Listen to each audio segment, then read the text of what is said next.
Hello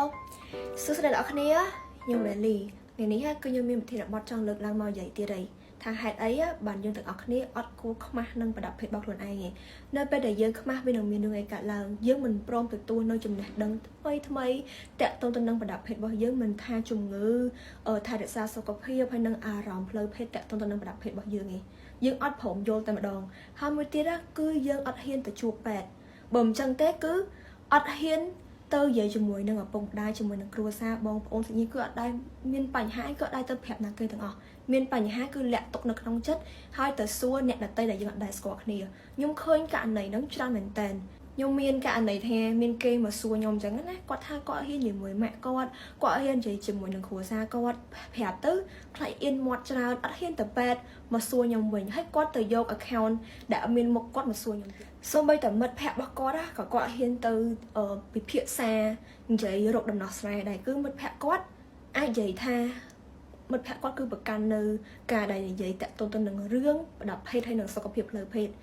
អៀនច្រើននិយាយទៅមនុស្សជុំវិញខ្លួនគាត់គឺអត់មានណាគេបើកនៅបរិយាកាសមួយដែលសុវត្ថិភាពដើម្បីឲ្យគាត់ងាយស្រួលក្នុងការរកដំណោះស្រាយនៅពេលដែលគាត់ជួបបញ្ហាមួយតាក់ទងទៅនឹងប្រដាប់ភេទរបស់គាត់និងតាក់ទងនឹងសុខភាពផ្លូវភេទរបស់គាត់ពួកយើងទាំងអស់គ្នាគួរតែបង្កើតនៅបរិយាកាសសុវត្ថិភាព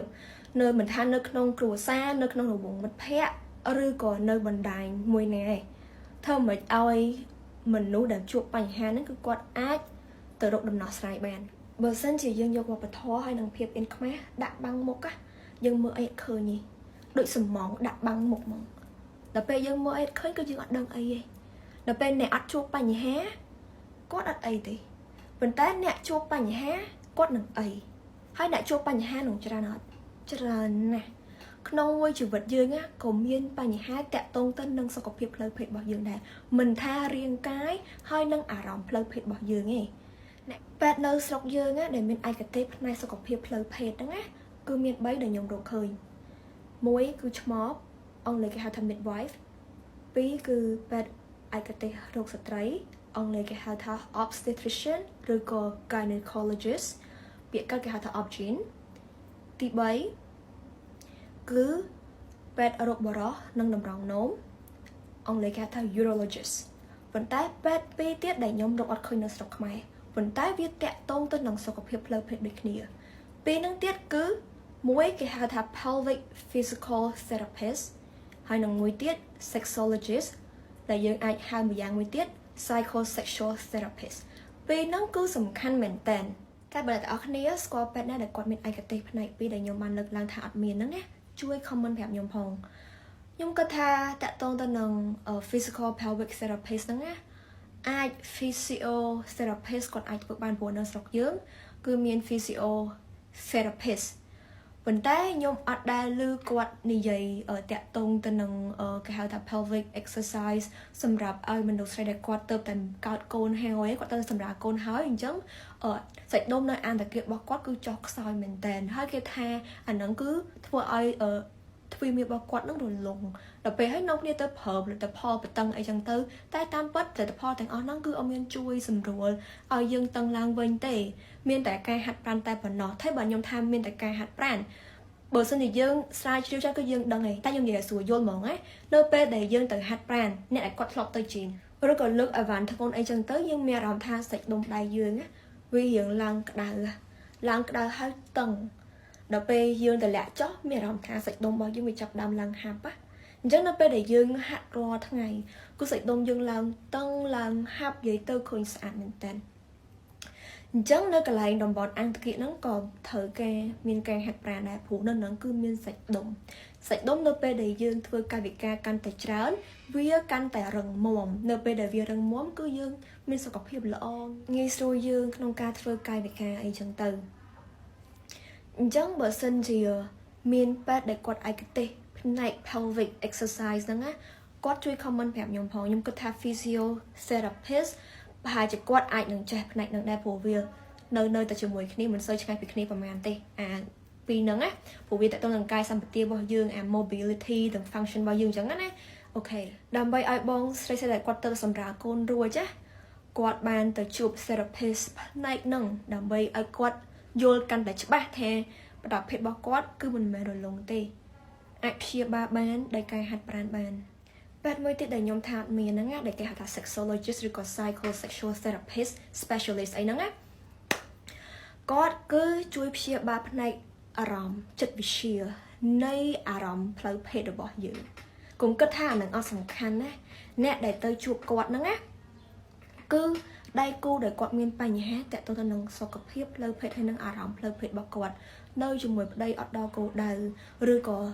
bây giờสมัยการคนไอ้อดเงี้ยดอกกูดาวหรือก็มีอารมณ์ไอ้มวยได้ทั่วไอ้ปะเพราะว่าจะดอกการรุมเพศจะดอกตำแหน่งตำแหน่งการรุมเพศจมูกหนังได้กูดบอกเยอะหรือก็จมูกหนังคลุนไอ้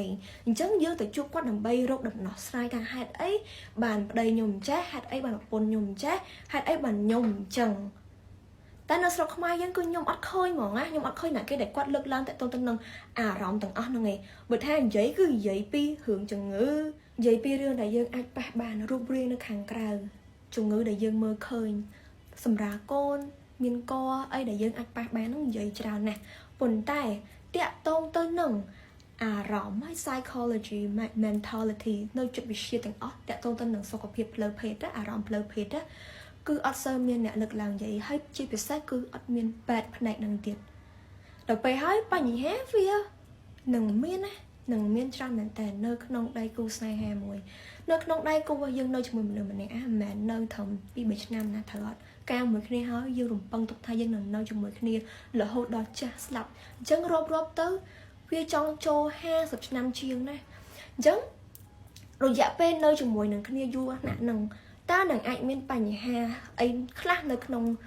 ស្នេហាមួយនឹងមិនធំតារឿងលុយកាក់មិនធំតារឿងកូនមិនធំតារឿងអីផ្សេងក្រៅពីខ្លួនយើងហើយនឹងតំណែងដៃគូរបស់យើងឯងអញ្ចឹងយើងក៏ត្រូវតែមានតំណែងស្និទ្ធស្នាលជាមួយនឹងប្តីជាមួយនឹងប្រពន្ធរបស់យើងដែរ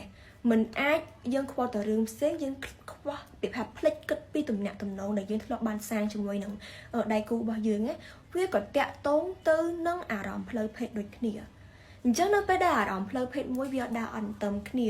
មួយអញ្ចេះមួយអញ្ចោះដល់ពេលហើយដោះស្រាយអត់បានអត់ដឹងថាលើកឡើងមកនិយាយជាមួយនឹងដៃគូមិនអត់ដឹងលើកឡើងមកនិយាយមិនហ្មងដល់ពេលលើកនិយាយអត់កើតទៅជាបញ្ចេញអារម្មណ៍ខឹងអារម្មណ៍មួម៉ៅអារម្មណ៍ដែលមិនពេញចិត្តអ្វីមួយជាមួយនឹងអ្នកក្រៅទៅរកអ្នកក្រៅ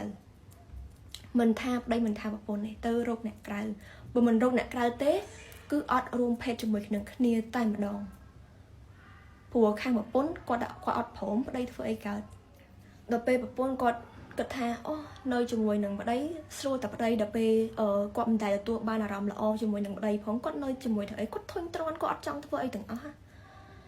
ហើយទៅជាប្តីតែរកក្រៅវិញអញ្ចឹងវាមានបញ្ហាច្រើនមែនតើហ្មងព្រោះថាមនុស្សយើងគឺ complex ណាស់គេហៅថាគឺជា virus មួយដែល smoke smile មែនតើមិនអាចនិយាយផ្លូវទេគឺដើរផ្លូវនឹងទាំងអស់បានទេអញ្ចឹងយើងត្រូវការ consistent communication consistent understanding គឺមានន័យថាយើងធ្វើមិនឲ្យញាប់ជាប់លាប់នៅប្រស័យទំនាក់ទំនងគ្នាត្រូវយល់ពីខ្លួនឯងត្រូវយល់ពីដៃគូរបស់យើងត្រូវយល់នៅអ្វីដែលវាអាច